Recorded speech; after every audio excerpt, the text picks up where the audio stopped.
ఈరోజు మనం చూడబోయే రెసిపీ పిల్లలకి పెద్దలకి కూడా ఎంతో ఇష్టమైన ఐస్ క్రీమ్ అండి. Custard powder tutti frutti ice cream. Summer వచ్చేసింది కదా, ఇంకా పిల్లలు ఐస్ క్రీమ్స్ కొని మనం మారం చేస్తూనే ఉంటారు. మనం చాలా వందలు పెట్టి బయట కొంటూ ఉంటాము.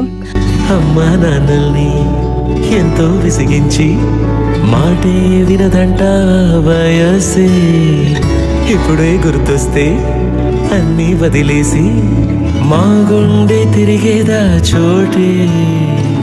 అరే రే బాల్యం రమ్మన్నారాదే, గుర్తుకొస్తే కంట చెమ్మ పెట్టిస్తుంటుందే. స్నేహాలే